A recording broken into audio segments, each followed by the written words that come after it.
All right, welcome Kindlepreneur readers. Glad you guys are here. This is going to be a quick walkthrough of how you can use TypeForm. We're going to walk you through actually creating a TypeForm form. It's pretty easy, but I'll show you kind of some of the tricks I've done with it, as well as I'll kind of show you how my Zapier workflow works, so you kind of know how to integrate that with your email provider. So somebody fills out hopefully an email like you guys just did on this survey right here, then we'll know you get plugged into an email list, and then some other just kind of best practices. So welcome, and you guys are here because you took this survey. And so you can see, you kind of walk through the different ways that Zapier works as a form. So I like it a lot because it is very mobile optimized. Even though I'm embedding this on my website, it's pretty easy to use and it looks fun. It's fun to use. And so, yeah, whether you like Star Wars or Star Trek, I like Star Wars because that's coming out soon. I was a big Tennessee fan, so I'm going to pick Peyton.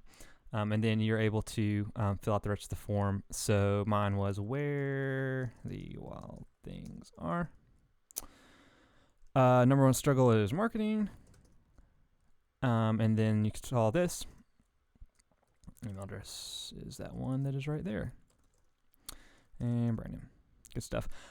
With the free version of Typeform, once you hit submit, it's actually going to take you to the Typeform site. So I believe it's about to take us to the back end. If you get the paid version, you can actually do custom screens. And so in the future, what I want to do is actually redirect this back to my website. But I'm going to hit enter. Thanks for blah, blah, blah. And if I hit enter, it's actually going to take me to the Typeform site. So just know that's part of it for the free version. But anyway, here is Typeform. And right now, we're actually looking at my back end of my first book, Alfred the Time Traveling Dinosaur. One of the things I mentioned in the post is you can actually create multiple workspaces, which is pretty cool. And so you can see this is my second book that I'm actually currently working on. This is book one with all 26 surveys. And what's nice is it's pretty easy to kind of get a glimpse of what all they are, how you're working on them. And so you can see these are going all the way down. Something to note is the colors. The color is changing because that's the background color of the actual survey. So when I started out, they're actually gray surveys. But then, because I wanted to look nice on my site, like it is here, I wanted those to be, I'll refresh it, I wanted those to be white to kind of match my site. One thing to watch out for, and we'll talk about how to actually embed these, is it kind of gets confusing because you're actually scrolling in two places. So right here, you're scrolling from the actual form versus here, you're actually scrolling on the actual web page. So some people have gotten kind of confused with that. So I encourage you guys, if you are going to embed it, which I think is a good practice because you've got all of your call to actions and stuff here, just to keep that in mind. So you may want to do a different color so people know, oh, this is a totally separate thing. But anyway, let's jump into a couple of the surveys.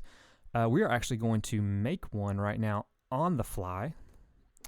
So pretty easy to start from scratch, use a template. What I actually do a lot is I duplicate one. So these are the ones I've got set up, but I'm just going to make one from scratch and kind of walk you guys through how it works. We're going to make a survey.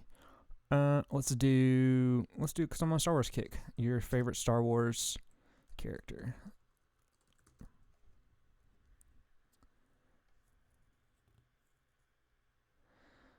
All right, and then you're going to click in. My internet's running kind of slow. Pretty easy, like most survey providers, different types of surveys. The ones I used the most were the picture choice. You guys saw those. Those were a lot of fun to do, as well as short text. And sometimes I do the opinion scale, and then the email will actually have that integrated for here. So we'll go ahead and do a picture choice. And actually don't have pictures of everybody right now. So let me get this real quick. So we're just going to have a really simple picture choice between Han Solo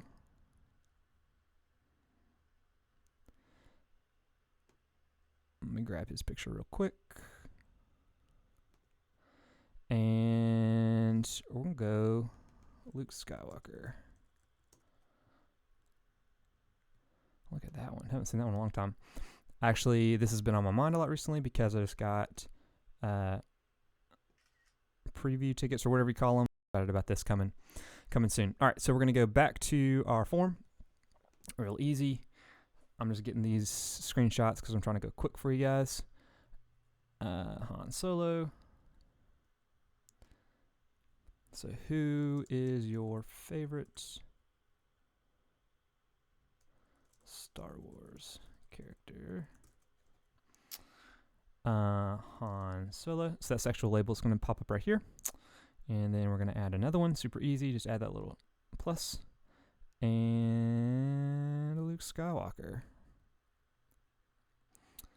While we're waiting this to upload, my wife gives me a hard time. She loves Harrison Ford. So anytime he is in a movie, really good chance she's going to see it. So she asked me to do my hair like him way back in the day, which I think is pretty funny. Like most survey providers, you can make it required. So it's going to have a little asterisk. The labels you can turn on and off. So if you want to actually have the names, I like this supersize, so it actually looks a little bit better. So if on mine, these actually are supersized. So super easy to see Tom Brady or Aaron Rodgers or Star Trek or Star Wars. So I like that. Randomize, that just regardless of who goes in there, you'll have a random order. This is real big, especially if you have multiple choices, more than even just two. So people don't just click the first one they see. So it's randomized choice. You can make multiple selections, so people can pick as many as they like. One thing I have not figured out is if you can actually pick how many choices. I don't think that's possible. But anyway, we're actually going to turn that off, and you can make another option too. People could type in what they would like.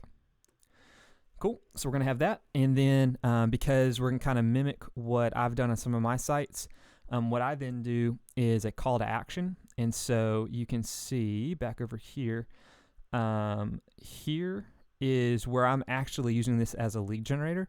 So I'm trying to capture emails as well as first names. So once you click through here, it's going to grab your email address as well as your first name. And so we can hook it into Zapier, which we're going to show here in just 1 second. So we'll do we'll do it this way because they actually have an email question. So what is your email address? And short text. What is your first name? Okay. So that is how you make a form. And then what you can do then, you can go through the design pieces. So you can change your fonts, you can change your colors, you can change your background image. Again, I'm just using white, and my internet is going super slow on you guys. I apologize. So yeah, we're just going to keep it like that for now. You can change around some of the configurations. So whether you get notified, we'll show you this integration here in a minute. You can have what it's called if it's public. Again, you got to have this actual TypeForm branding on for the free account. Distribution. All right, so this is us actually taking the survey. You may have seen up top, you can click here, view my TypeForm. This is your actual URL. So I'm dropping this in. And it's going to take you to a pretty super clean website where it's just your survey. So this is it. It's live. Fun to do. Han Solo, yes. Which actually cool too is you could do it without actually using the mouse. So I'm just going to click B, Han Solo. It automatically drops me down, which I think is super nice. I'm going to put in my email address. Brandon. Boom. And submit. And just like you guys saw before, if I hit enter, it's going to take me back to the site so I can get more signups. But that's easy as that. So we just had our first one go in. So I'm going to actually refresh the page. And then the analytics I mentioned, they're not as in-depth as some of the other ones. But for my purpose, especially for the book side of things, it was pretty easy. So they're going to give you metrics. So these are overall metrics. Then you can actually view your results and your reports. And you can integrate Google Analytics too. So you can have this showing up on your back end. So this is actually super cool. I've really liked this. unique visits, responses. You can see people coming in on laptops or tablets, which has been really helpful. So you can see I'm on a computer right now. And then sometimes I'll do this. I'll actually embed the results on a different page if people want to see it. And so these, you can actually download an Excel or a CSV file of the results, or you can view it as an actual report. And that is where it's going to look like an actual form. So you can actually view a live version of the report. And this is super helpful too, because you can link this to your website. It's kind of like if you're on ESPN.com and you take a survey, and at the end it says, hey, here's the rest of the survey results for the whole nation. People can see how they compare to everybody else. So you can see Han Solo better than Luke Skywalker. Cool stuff. So what I'm actually going to do, I'm going to break these up to make the videos a little bit shorter. So the next video, tune in, and we are going to show how we can take this survey, plug it into your email list to automate it using a service called Zapier. So hold tight, and we'll get rolling with that.